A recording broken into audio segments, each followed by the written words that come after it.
Welcome to the Partial Historians. We explore all the details of ancient Rome. Everything from political scandals, the love affairs, the battles waged, and when citizens turn against each other. I'm Dr. Rad. And I'm Dr. G. We consider Rome as the Romans saw it, by reading different authors from the ancient past and comparing their stories. Join us as we trace the journey of Rome from the founding of the city.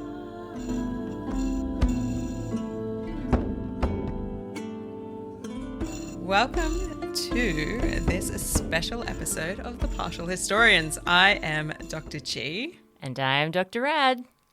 And we are absolutely thrilled to be joined today by Jenny Williamson. Now, we have talked to Jenny before. She is one of the fabulous co-hosts of Ancient History Fangirl and part of the exclusive and unofficial Lady Pod Squad. So we had Jenny and Jen on the show to discuss their book, Women and Myth, which was released in 2023, which doesn't feel like that long ago, but at the same time is actually ages ago.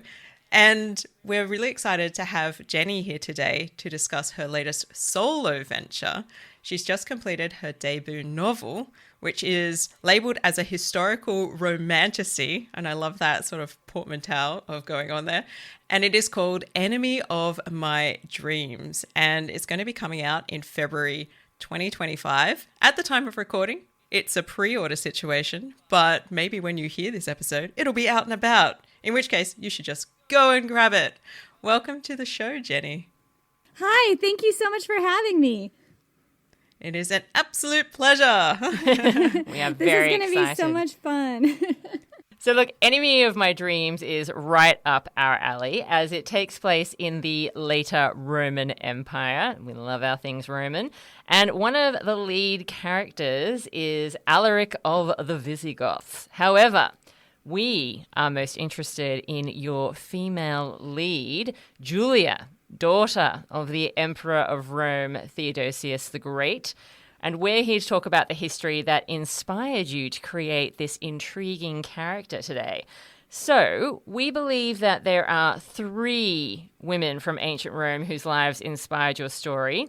Julia the Elder, daughter of the first emperor, I'm using my little flesh rabbits there, Augustus, as well as some women from the 5th century CE, such as the Empress Galla Placidia, or Placidia, depending on your preference, and her daughter Honoria. So we're very excited to delve into that today. Yes, I am so thrilled to talk about all these ladies. So I think we'd still like to start with like maybe the originator of bad women under the imperial system, and that would be Julia the Elder. And I love this woman. She's great. I'm wondering if you can talk us through a little bit about her family connections and her character. Yeah, so Julia the Elder is she's such a fun character for me, and I think that my very early drafts of this book, my Julia was just absolutely straight up Julia the Elder, like she was just, and Julia the Elder as a sort of like very surface reading of Julia the Elder, who is very much just like a party girl who likes to sleep around and do what she wants, you know? Which is kind of like I said, the surface reading. She was the only biological child of the Emperor Augustus, quote unquote Emperor Augustus, you know, and listeners of our podcast will also know him as Octavian. We had a whole series about Mark Antony and Cleopatra in which he figured very prominently. And we're going to do a series on him later on in the year, I think, where he takes the empire, Rome from republic to empire. So she was his only biological daughter, his only child. And he had her with, I believe it would have been his second wife, Scribonia. And his first wife, I think, correct me if I'm wrong here, but I think it was the daughter of Fulvia, who he married very early on and then wound up cruelly rejecting based on the sort of wars that he was having with Mark Antony, who was her dad. So that was his second wife, Scribonia, and I think he divorced her while she was pregnant. Definitely did. Yeah. Embarrassing. Yeah, to marry his third wife, Livia, who was also a badass. And I believe that Julia the Elder, as a child, was sent to live with Livia, her stepmom, and was taught to be like a noblewoman in her house. She grew up and was engaged to various people starting at a very young age, wound up being married, I think, first to her cousin at a very early age. I want to say like 14 or 15 or something like that. Her cousin was Marcellus, was maybe a few years older. He died and she wound up being married to Agrippa, her dad's best friend, who was also her dad's age. Ew. Yeah, gross. They were married for a little while. They had a bunch of kids together. And then when Agrippa died, her dad married her off again to his other son. What was it? His adopted... I don't know. How are they related? Yeah. Tiberius? Like He's his, Livia's like his son, stepson. yeah. Right, Augustus. that's what it was. Yeah, but you're right. He did adopt him. Yeah. He adopted him. So like keeping their, family trees straight in my head is always a struggle, but it was her stepbrother somehow. Yeah, So, it was. Yeah. yeah. She was engaged to her own stepbrother. They hated each other. And I think ever since her marriage to Agrippa, there were rumors about Julia the Elder, sleeping around, having boyfriends.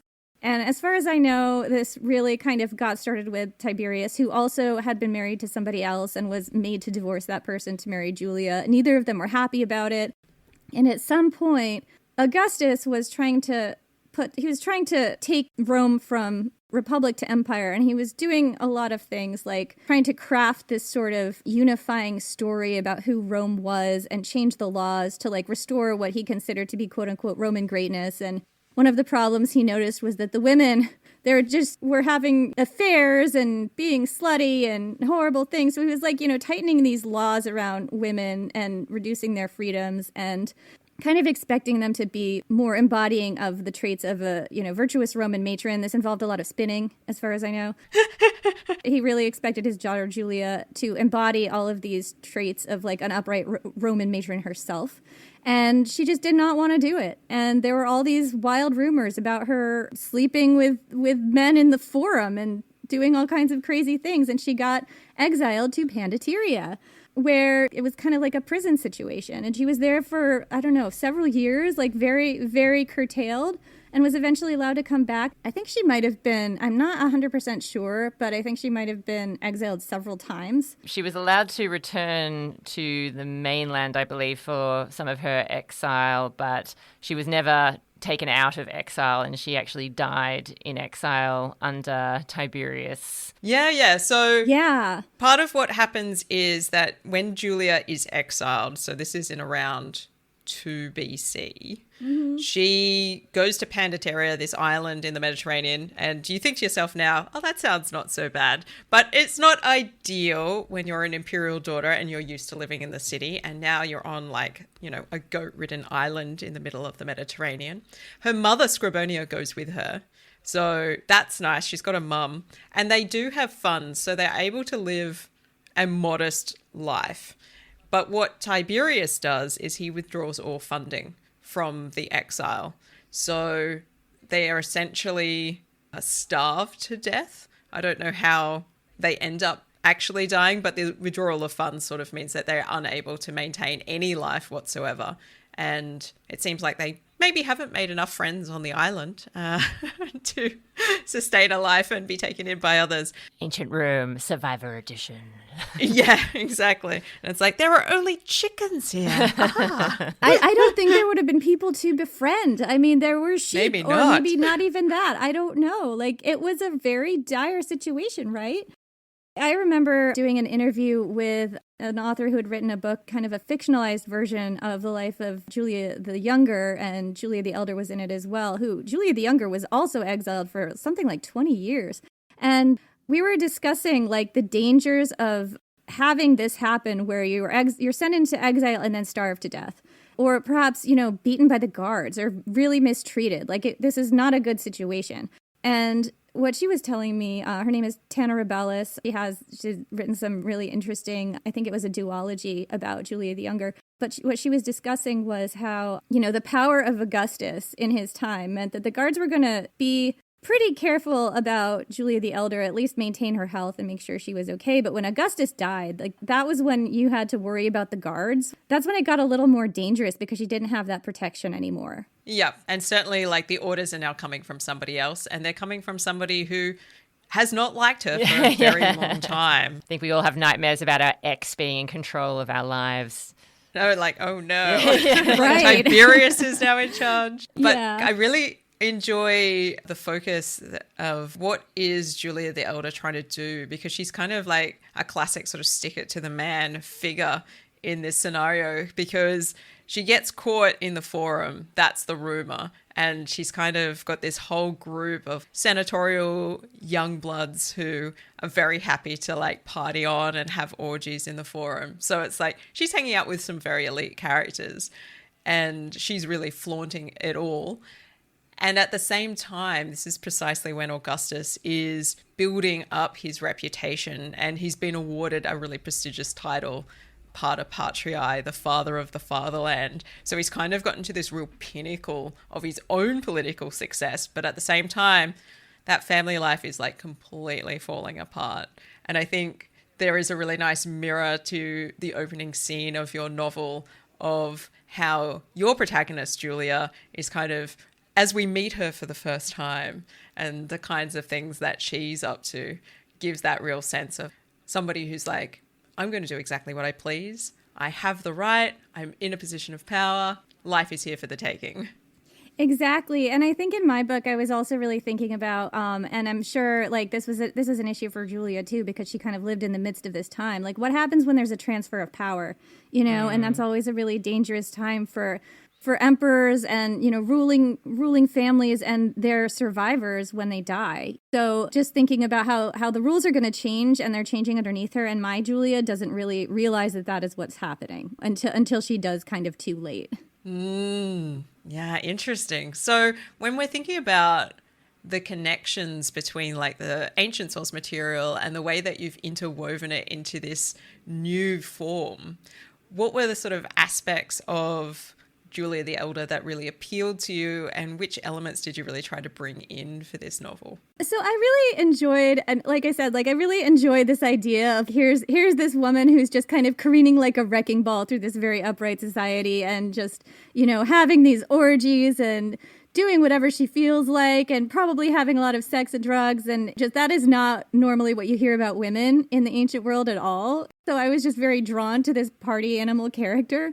And I think I wanted to bring that into my book, but, my Julia has reasons why she's like that, and things that she's sort of coping with by sort of drowning her sorrows, basically. And it's like a coping mechanism for her. But I was also thinking about Julia the Elder and kind of how she's perceived, and all these scurrilous rumors that kind of show up in the sources about her and other figures, where you kind of wonder, is this the whole story? Did this actually happen this way? Or is this kind of a smear campaign? So my Julia she's kind of wild, but she's not as wild as you think at first. And there are, of course, rumors swirling around her, just like there would have been rumors around Julia the Elder. And that was something that really interested me later, is that, the reasons given for her exile, and whether they, in fact, did involve her sleeping around, or whether she was doing some deeper plotting against her dad, is kind of something I've always been interested in. Yeah, and that's the thing, isn't it? Because what we get in the historical source material, a lot of the time, we have to question it, because the political invective nature of how do you make it possible to exile somebody? You do have to find a way to really trash their reputation. And is it more useful to say openly that there was a political plot against you? It's probably not a great move. That might just encourage more plots, for instance. So being able to find a way to tarnish somebody's character is a much more convenient way of ensuring that they're effectively disposed of and people can no longer associate with them, because it becomes hugely problematic. And also, if they're stuck on an island, good luck. How are they going to organize anything from there? Exactly. So my Julia, I would say she's a partier, but she's also a plotter, you know? So I kind of was inspired by those two sides that I saw in Julia the Elder that I kind of wanted to be true. Fair enough. I definitely got visions of, I saw Megalopolis, which I would not recommend to anybody, but the opening sequence of Megalopolis, where they have this character of Julia as a party girl, I definitely got visions of your Julia when I was reading your book from that movie. I have got to watch this. I have got to watch it. I haven't seen it yet. It is so terrible. It's honestly one of the worst movies I have ever seen in my whole life. Oh, wow. The fact that it is inspired by ancient Rome is the reason why I went to see it. But oh my God, what a trash fire. What a mess. My goodness. I feel like I maybe just have to watch the first scene then. Yeah, maybe the opening 5 minutes. That's what I would recommend you watch. Yeah. Gotcha. So thinking about Julia the Elder and how you wove various pieces into your book, I was just wondering what specific sources did you actually revisit? Because as you said, you've done a series where Julia the Elder was a major feature in the podcast before. When you were writing the book, did you go back to any of the ancient source material, or were you more using sort of secondary sources? What was your sort of process with that? So it's been so long since I actually had to do it, you know, but like I remember going back to like the gossipy sources like Cassius Dio has some things to say about Julia, if I remember right. Who else covered her? Suetonius? I honestly forget at this point. But like any book that I could find, and I used a lot of secondary sources too, and fiction, like whatever I could find basically. And my own imagination, you know, because that's ultimately what it's about. No, I think what you've done is actually, it's really hard for people that tend to write history, which obviously is what we all do when we're podcasting. I find it really interesting to think about taking all of that material and then turning it into a fictionalized story, because it sort of goes against, in some ways, what we've been trained to do in terms of using so much of your imagination. Yeah, I think that's true. When we started the podcast, Jen and I remember being very sort of intimidated by the idea that I would have to be correct about things, because I did not train as a historian at all. Like I have a degree in English. So I was always a little bit nervous. What if I just, you know, write this whole episode about something and just completely, because I loved history. I always loved history, but I was just like, what if I just get it wrong? And what's interesting about that in the podcast, in Fangirl, is that we have a lot of historians and archaeologists who listen to us. So far, that seems to be a lot of our fan base. And I'm just like, that seems to be going okay so far, I guess. But it's not that weird to me, because we always kind of incorporated that into our podcast already. You know, like we do, Jen and I, my podcast co-host and I, we've done a lot of sort of fictionalized kind of microfiction intros to podcast episodes that we've done. And we do a lot of extrapolating, you know, and kind of fan fictioning and like imagining these scenarios and things like that, and picking a lane. Like I'm sure you have to do that as historians too, where there's many different possibilities of how the sources could be interpreted or how the archaeology could be interpreted.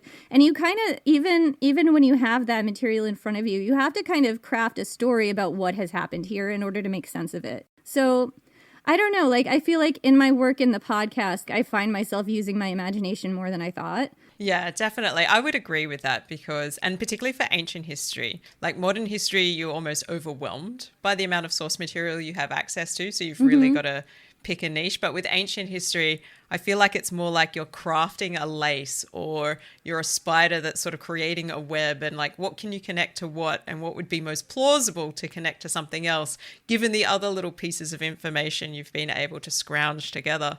So ultimately, the imaginative process is fundamental to doing ancient history, because you're trying to join together things that are just sort of sitting slightly far apart from each other, and how they are connected is going to be the key, and you have to make that connection. Yeah, I think that's exactly right. Yeah, I think it's more the idea of having to put it all into the format of a fictionalized book, you know, having the actual conversations and interactions between characters, and, you know, and really fully fleshing out the pieces where we don't know as much, and that sort of aspect. That's where I think I would struggle. Yeah, like giving them a voice. Like, what do they sound like, when they're irritated or when they're excited, or, like what actual words come out of their mouth? And what would that sound like if you translate that into English? Yes. I frequently struggle with dialogue. I can understand that. That's, I think, where I would struggle. As you say, it's not that unusual for us to have to pick a lane, but then to have to turn that into something that is more of a story where you've got people interacting and having those sorts of moments between each other. It's a different kind of style of writing completely to what we tend to do. Yeah, and it's just for me, in this moment, it was two characters who obviously never met. Like, if I took Julia the Elder and introduced her to Alaric of the Visigoths, how would that conversation go? Like, these are two people from wildly different parts of the empire from the beginning and the end, So that also kind of interested me as, like, an exercise, is to bring those two people together in a way and just see what kind of sparks flew and, like, how would their understanding of the world be different. And I think, like, in the very, very beginning of the book, when I first started it, this was ages ago, and I really did not know what I was doing, and I was just kind of playing around. I was like, what if Augustus just lived in the time of Alaric, and this was the real Julia the Elder? Like, what if I just did that? And I had, like, a few, scenes written, intro scenes written with just Julia, where it was her dad instead of her brother.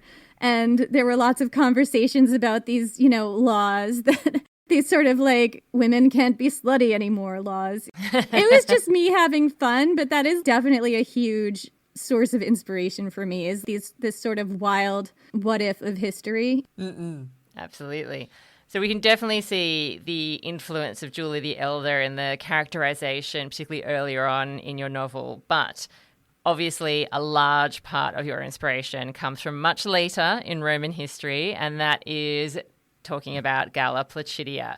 Now, I'd say that a lot of our listeners probably have heard of Julia the Elder, but they probably haven't heard that much about Galla Placidia. She is definitely a lesser known figure, even though she was also very important in Rome's history. So can you tell us a little bit about her family background, her connections, and the time in which she lived? Yeah, absolutely. So Galla Placidia, she was the daughter of Theodosius, the real daughter of Theodosius. And Theodosius was this emperor who lived in the late 300s AD. I don't think he made it into the 400s AD. I'm trying to think. But he was a really big figure in the history of Roman Christianity and establishing Christianity as the state religion of Rome. I think he was involved in the Nicene. I think he was like the guy who laid down the Nicene Creed, which established Nicene Christianity as the state religion. That would be different from Arian Christianity, which was the form of Christianity that Alaric of the Visigoths was part of. So she was his daughter, and she would have been in Rome during multiple Alaric-related sieges, or invasions. He made it down to Rome several times. Yeah, he got there a couple of times, yeah. Yeah, it's actually kind of weird because I'm like, there are so many times when he made it into the peninsula and then had to leave and then made it all the way down and then kind of went up again and then back down. Like, there was a lot of moving around, but she was in the city for a lot of that. I think 15 years old. There was news of Alaric at one of his sieges. This was not the final one, coming down the peninsula and setting fire to cities along his way, and all these this horrible news of, like, sacking and burning and terrible things happening, and the people in Rome were freaking out, and there's all this paranoia. At one point, the priests in the city, these would have been Christian priests, allowed the pagan priests, the worshippers of the old religion, to fire up the old altars again because of all this, horrible stuff happening. And they wanted them to appeal to the gods in every way that they could. And the wife of Stilicho, the old general who had been Alaric's main opponent, the guy who had been keeping him out, who had previously been executed for suspicion of colluding with Alaric, and that's a whole backstory of its own. But anyway, he had been executed. His wife, Serena, was arrested on the belief that she was somehow colluding with Alaric and, like, strangled. And Galla Placidia at one point, I think, was, like, witnessed that and, like, voted for it or something like that. And from that early age, she just had this kind of cold spine to her that just fascinated me. And she was in the city of Rome when it was sacked by Alaric of the Visigoths.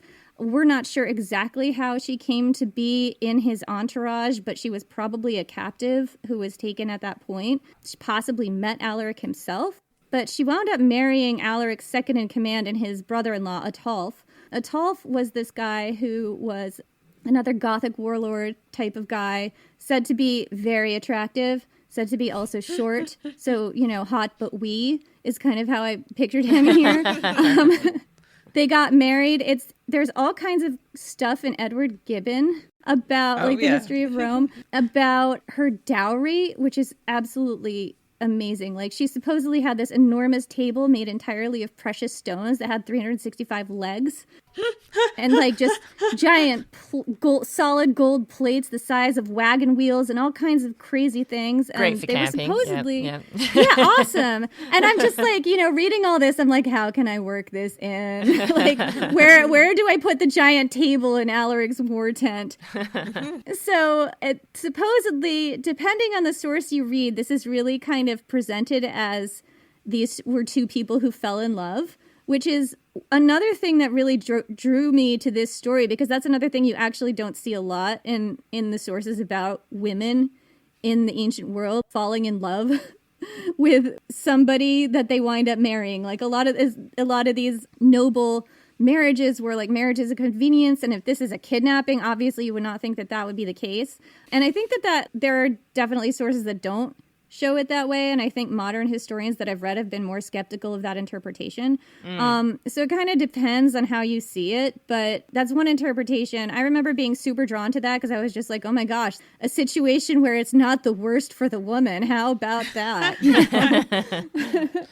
So I liked it, and I thought, I have early commentary about my book and the way I kind of wove Galla Placidia in. I don't use that name.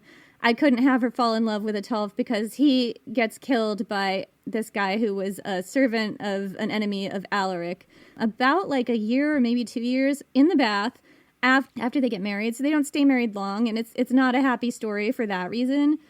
So I couldn't have written just a straight historical fiction romance novel about them. I kind of had to make it my own thing, and I definitely, Alaric dies 5 minutes after sacking Rome, so that had, I knew I was suspending disbelief anyway, writing this book, if I wanted to give it a happy ending.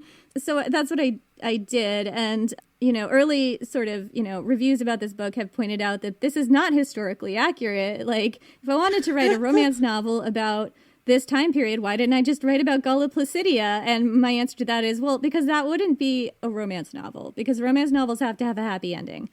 Any way I did it, if I was writing about Alaric or if I was writing about Ataulf and Galla Placidia, I would have to completely change it to give them the happy ending anyway. So as long as I was messing with the history, I wanted to do it my way. Absolutely. I mean, that's the whole idea, again, of writing historical fiction and not writing a history. Exactly. So Galla Placidia, after Ataulf dies, she gets basically sold back to the Romans. There are a series of unfortunate events that happen where the Goths are in a terrible position again and wind up having to negotiate with the Romans to, survive, and send her back along with a bunch of other concessions. She winds up marrying this general called Constantius, who she loathed down to her soul, hated this guy. I think that's pretty clear in the sources as I remember. He eventually becomes emperor and then dies. And then she becomes empress and rules for about 12 years. And she is really, really good at it. Rules completely with an iron fist. She's very good at negotiating disputes. She oversaw a lot of building projects in Ravenna and was really pretty much undisputed. And I just love the idea of my Julia kind of growing into the Galla Placidia part of herself over the course of this story. So that's kind of part of the clay I was working with. I kind of imagine Agrippina the Younger loving the position that Galla Placidia ends up having, which is after making it through all the marriages and all the men, she ends up getting to be regent for her son and effectively being empress of the Roman Empire, which I think is what Agrippina the Younger probably had in mind when Nero came to reign, and it just didn't work out for her that way. Oh, absolutely. And I mean, I think that there's a huge interesting conversation to be had, because we saw how Cleopatra dealt with her brother husbands, having them killed off. Mm-hmm. As long as you have a son who is a child, you can rule undisputed. But once that kid gets to be about Nero's age, he's 15 years old, he starts to want to do it himself, then you have a problem, And you see Cleopatra having this similar situation with these brother husbands that she's married to who are 12 years old. I mean, she starts to assassinate them. At least that's the rumor. I don't know if that's actually 100% historically accurate all the time. They've got opinions. They've got to go. There's all kinds of stuff happening here.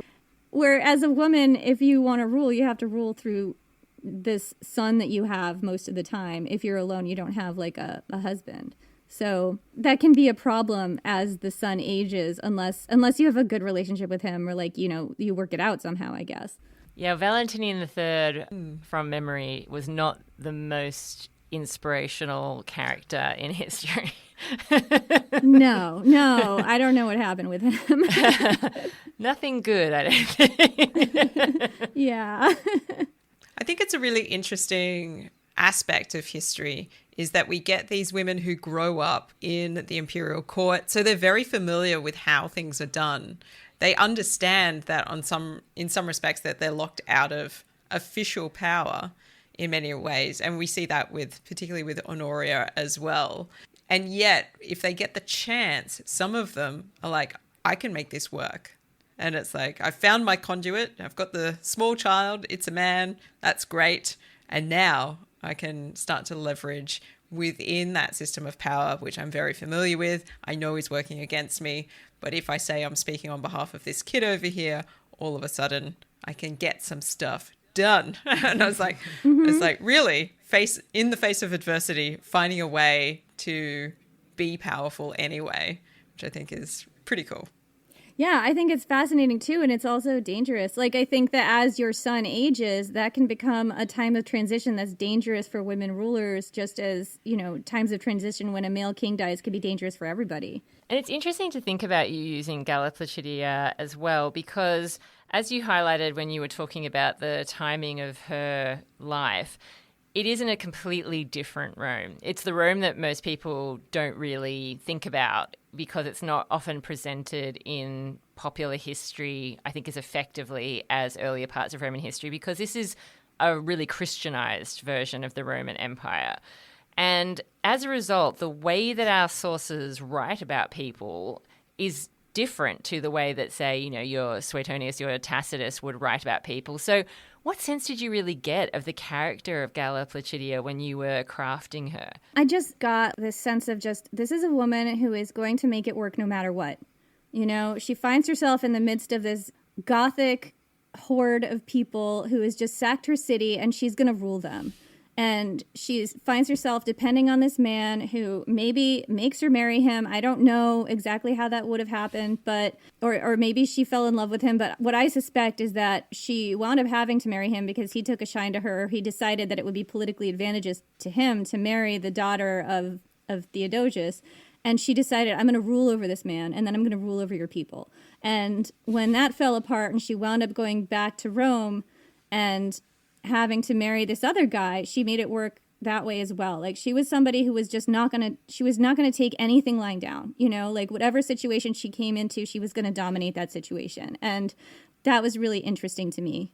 It is really interesting when you think about the what if of that situation, because as you say, definitely the accepted version of things, even though modern scholars might be a bit more skeptical about it, is that there was some sort of affection or relationship developing between Galla Placidia and her husband Ataulf, in that they had a child. They seem to have been really sad when that child died. And if her husband hadn't died so quickly as well, I mean, who knows what would have happened, given that her son ends up dying only a few years after she does, and it's during these increasing problems with the quote-unquote barbarians. It's just so interesting to think about what would have happened if Galla had managed to hold everything together and have preserved a union between the barbarians, again, flesh rabbits, and the Romans. Yeah, I mean, I think that it would have been a stronger kingdom, because she leaves it at a point of weakness. And I'm going to do a whole series coming up on the history of the Goths and what happens to the Goths after this whole episode with the Romans, after they move out of Italy and things like that. Like, that's also just really interesting history. But I haven't quite gotten to that yet. It's a big undertaking. There's a lot of them. That's the thing. It's a huge undertaking. And that's part of what made this book so heavily fictionalized, like how I had to write it that way is because there's so much we don't know about Gothic culture. We have reams and reams and reams and reams and reams of military history, but there's a lot we don't know about how they saw things in just sort of daily life. And it's really easy to assume that they were kind of proto-Vikings for various reasons, but that may not have been the case. I'm doing a deep dive later. I'm not sure. But I made some choices in the book, because there's a lot of gaps to fill in. For sure. And I think in a way that becomes like a perfect sort of canvas for historical fiction because we don't have those insights into exactly how they live their lives, how their leadership was structured in many respects, and sort of like cross-culturally between different Gothic groups as well. We're not sure about when they really sort of came together and decided to work in a more unified way and what led to that. So there's lots of potential for colouring in all of those gaps to create a really rich world for the reader to explore. Yeah, exactly. And that's just so much fun. Like, that is something I absolutely love to do. And so I'd love to ask for Galla Placidia because, as I say, she's someone that people don't know as well, but she definitely was a major part of your character of Julia. What kind of source material was out there for you for her? So I think I first met her in Edward Gibbon. So honestly, I'm terrible with names of books. So I should have had a list of things. There's Jordanes, there's Zosimus. There's various writers at the time who come at this mainly from a Christian lens. I would say, I think it's Jordanes who was actually Gothic and who was writing a history of things. Those are like sources for the world in general and about Alaric. And some of them also talk about Galla Placidia and Ataulf as well. So I think there was one, I forget the name, but there was one that was definitely talking about the relationship between Galla Placidia and Ataulf is servitude. That was the word that was used. But most of them talk about it as she fell in love with him and he was very handsome, if just a bit short, but she didn't mind and they were in love. The one downfall. Right. No, she was just like, you know what? I like a guy who's my height. Yeah. I don't know. I mean, I feel like that's just definitely a more positive interpretation that I really fell in love with at the time. But you never know with these things. And I don't know. But I was very intrigued by this idea of a woman who could just walk into that situation and make it hers. Yeah, I think it's really tricky because obviously we don't have sources from the inside for that kind of situation. But obviously as a hostage, there is a certain degree in which it would be wise to follow along certain decision-making paths in order to preserve yourself and to try to create a ring of safety around you and a bit of a buffer. So if somebody has taken a shine to you, for instance, and he does happen to be a little bit shorter, and to all of our short kings out there, don't worry, it's okay. No, short it's kings. all right. Highly positive, yes. Yeah. Well, I mean, let's face it, her brother wasn't exactly the most, again, I mean, this is another woman who is surrounded by men who were not the most capable, inspirational characters. Her brother was also a bit of a waste of space. Basically, I think her dad is the only one who anyone would look at and go, now there's an emperor. Her brother and her son were kind of a waste of space. So that is so true. She's doing the best she can. I think the interesting thing about Galla Placidia, as opposed to characters like Julia and Agrippina the Younger, who I'm just mentioning because of her ambition, not because she necessarily has any connection to your book. But the thing about Galla Placidia is that living in this Christianized world, it did give women a different set of tools to play with, I suppose, and a different avenue for power. Because if they were admirable religious figures, it kind of, I think, allowed men to admire them and respect them in a slightly different way to what they had before. Yeah, and that comes up in the sources, how she was perceived. I believe she's described as beautiful and very pious, and that was kind of a shield that she was holding. And remember that the Goths at this point were also Christians, so that would have been something that was respected. I did a very early episode, like one of the first episodes that I ever did was about, I did a kind of a series about Alaric, Ataulf, and Galla Placidia, and then Honoria and Attila the Hun. And in the Ataulf and Galla Placidia episode, this is many, many years ago, like when we first started the podcast, I made a case that the Gothic culture was less misogynist than the Roman one, and would have valued women more highly, even if they were both Christian at the time. Like, they had a long history of venerating women as seeresses and listening to them as, you know, community leaders. And there wasn't the sense... One of the things that I picked up on was this sort of scorn for love that occurs, at least in upper-class aristocratic Roman culture. Like, for example, Pompey was a wife guy and was ridiculed for it. And this happens occasionally where, you know, people really make fun of someone for loving their wife, and it's kind of looked down on as like, oh, you're just kind of enthralled by this woman, and love was seen as this madness and things like that. Disgusting and perverse. God. I've never heard of such filth. Right. I mean, the appropriate feeling for your spouse should be a sort of fondness and familial duty. That's what you're supposed to feel. You're certainly not supposed to get too excited about it. So this idea that maybe the Gothic culture gave Galla Placidia a little bit more room to breathe, I like the idea that maybe she enjoyed that about it when she found it. It is so intriguing to think about the possibilities of what her life was like in that very brief moment where she was living amongst them. Yeah, and this is, of course, fan fiction on my part mostly, and potentially fan fiction on the source's part, depending, you know, because we don't have anything from her point of view. I think it's highly likely that when she got into that situation, she wasn't like, I mean, maybe, I don't know, maybe she fell in love with Ataulf first glance. Unlikely. I think it was a bad situation that she was trying to make the best of. She could make this guy enthralled with her, all the better. And then if she could, once she was back in Rome, things worked out for her there too. And I think that kind of shows that that was the kind of person she was. Good at making the best of a bad set of circumstances.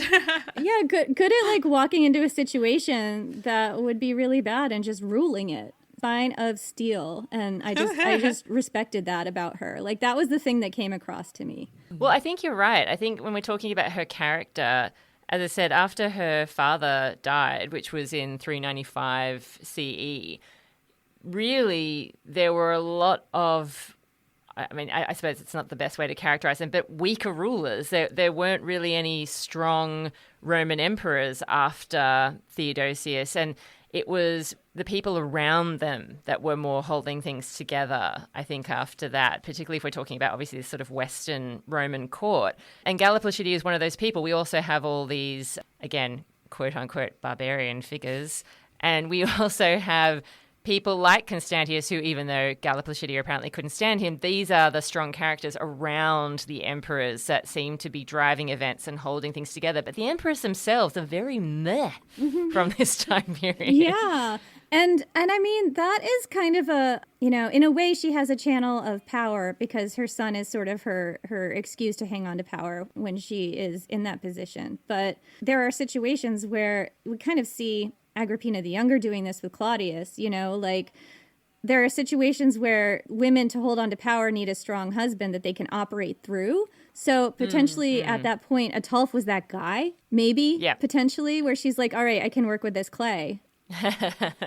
Now, just to wrap up, we're not going to go into heaps of detail because, to be honest, there's not heaps of detail to be had. But we did mention at the top that Honoria was also worked into this story somewhat. She's a very shadowy figure in the histories, and we have even less from her point of view than we do about someone like Galla Placidia. Can you tell us a little bit about Honoria and how she factored into your story as well? Oh, yeah. This is actually one of my favorite parts. So Honoria was Galla Placidia's daughter with Constantius, and she did not want to marry the guy that her mom picked out for her, and she rebelled. And what is wild about this is that Galla Placidia, theoretically, again, depending on if you believe the sources, had been married to a man that she maybe loved or had some affection for, possibly, and then married to a man that she absolutely loathed, Constantius. And she was really adamant that her daughter was going to marry this man that she loathed, which is wild to me. Like this idea that she was going to make her daughter do this thing. And so Honoria, at this time, Attila the Hun was kind of ravaging various territories in Rome, and I don't think he had made it all the way into Italy or had made it to Gaul yet. But what she did was she sent him a message inviting him to come and get her. Please, yes, invade. I would really appreciate it. And get me, and I will marry you. Get me out of here.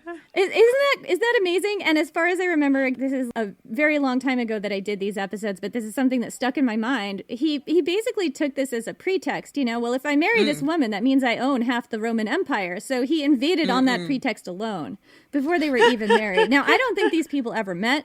Honoria was, I believe, eventually forced to marry somebody, or there's a question mark about what happened to her. I'm not sure.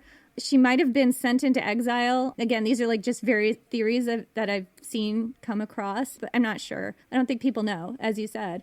But yeah, she and Attila the Hun never met in person. And that scenario again was one of the inspirations for this book. And like I kind of played with the idea of Augustus and Julia the Elder living in 410 AD. I also played with the idea that maybe this romance novel I was writing was about Honoria and Attila the Hun. Like, what if they met in person?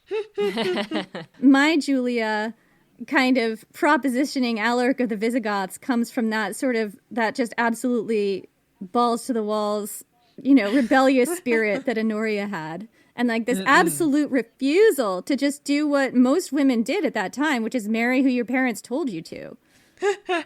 Under no circumstances. I'd rather marry a Hun. Everyone's like, at least she picked him out herself. I mean, granted, she hadn't met him, but it is wild when you think about the reputation that Attila the Hun has. Yeah. It is wild to think about a Roman imperial princess being like, you know what? I don't like the guy that you picked for me, Mom. I'd like that guy. Well, and I think at one point Honoria was sent to live with the Eastern Roman court, which was a lot more rigidly Christian than where she was living before.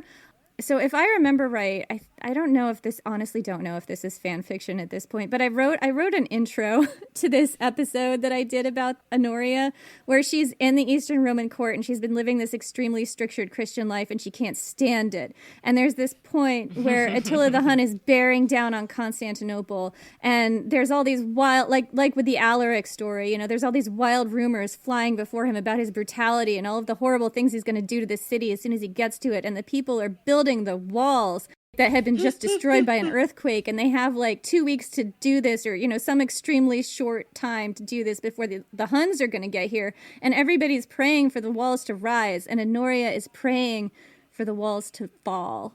And for the Huns to just sweep into the city and burn everything and rescue her from this extremely rigid lifestyle, like that it just didn't fit her. She couldn't stand it. That's who Honoria is in my head. I think about that all the time. Like that, what she was refusing to do was what women did all the time. Like that was extremely common back then, is just you married whoever your parents told you to marry and that was it. And if you were 15 and he was 50 years old, that was fine. That's just what people did. Or, whatever other horrible situation it was. Like these were, women and girls who did not get a choice.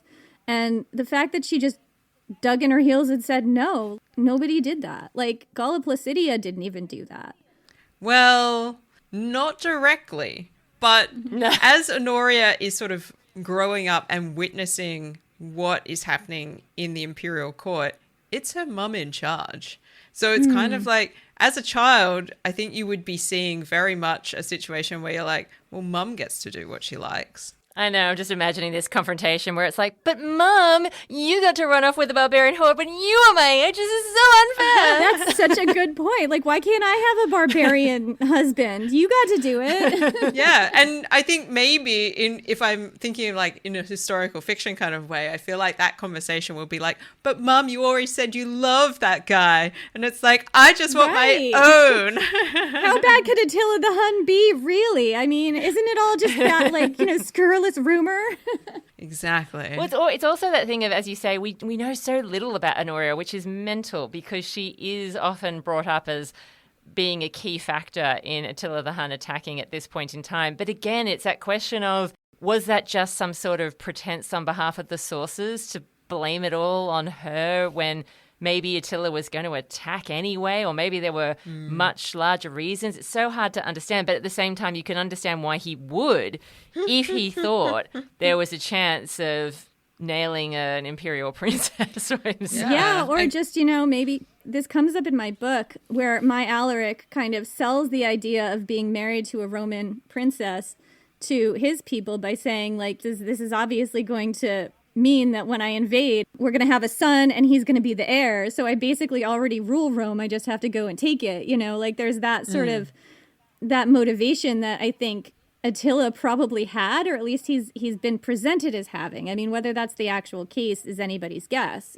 Well, I think that's what's so interesting about thinking about this period of Rome's history, in that it is one where a lot of the groups that are putting pressure on Rome's borders or putting pressure on Rome's systems from within, it is about them wanting to be integrated into the Roman Empire.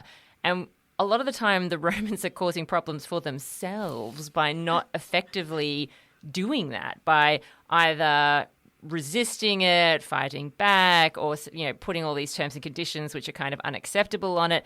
And when we see them thriving more, I think, is where they are able to come to some sort of agreement with these peoples, because after all, a lot of the barbarians are moving into Rome and putting pressure on Rome because they themselves are having pressure put on them, because they're being driven out of their traditional lands. And so it is an interesting thing to think about when there's so much discussion about immigration in a lot of parts of the world at this point in time. And given that there's only going to be increasing number of people who are fleeing from war, genocide, and climate change, it's such an interesting thing for us to be considering at this moment in time. Yeah, that's a huge part of this story because it was the migration era, right? And like what that means is that there were Huns coming down from, people aren't actually sure where the Huns were coming down from. It might have been the Eastern Asian steppes. It might have been elsewhere. There's a lot of question about who the Huns were, but they were kind of crashing into these other populations of Germanic and Gothic tribes, and they were crashing into the Roman Empire, and that was starting in Alaric's time.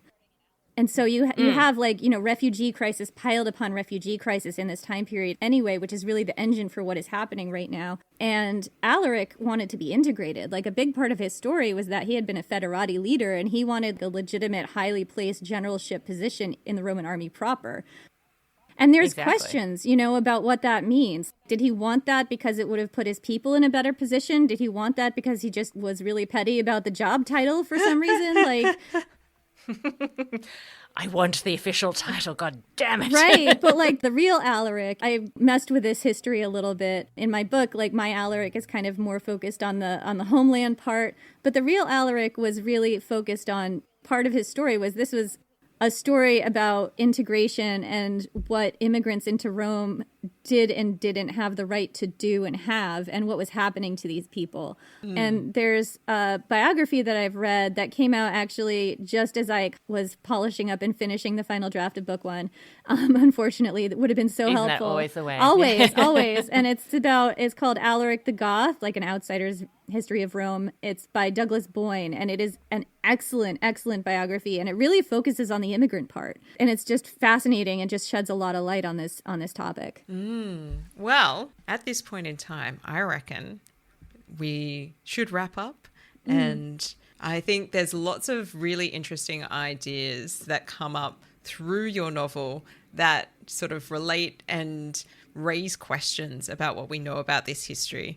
And that it is also a case that you're receiving a lot of high praise. So I want to just quote one of them. So Elodie Harper, who is the author of the acclaimed The Wolf Den, has said, "This is a hugely entertaining Roman world romantasy with a hilarious heroine and a smouldering hero whose adventures in love and war are set against the backdrop of the last dangerous days of an ancient empire." So enticing, very enticing. That's right. Congratulations, Jenny. You must be so thrilled to have such an amazing endorsement of your debut novel. And we're wondering, are there any hints about what you might be working on? Well, I just want to say thank you to Elodie for that glowing praise. I am eternally grateful. I'm so glad that she loved the book. And yes, I am working on book 2 of this series. Which is the continuation of the story. I definitely, when I started it, thought it might be one book, but it is not. It is 2 books.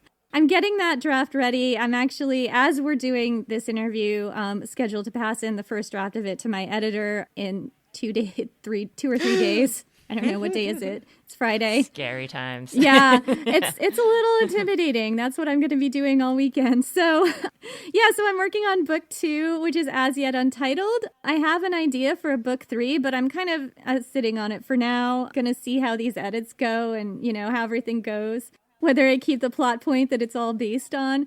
But yeah, I have an idea for one at least. And we'll see. We'll see what's next.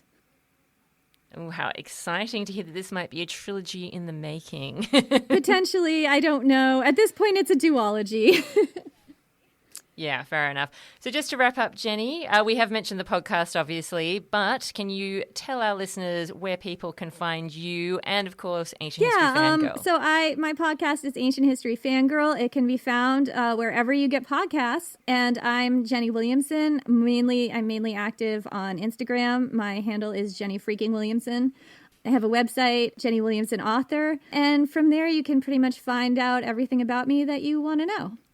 Woohoo. Fantastic. Well, thank you so much for coming on and telling us all about your book and your process and your source material, your inspiration. And listeners, we hope that you also run out and buy a copy of Jenny's book. Yeah, Enemy in My Dreams. It drops February 4th. And yeah, thank you guys so much for having me. An absolute pleasure.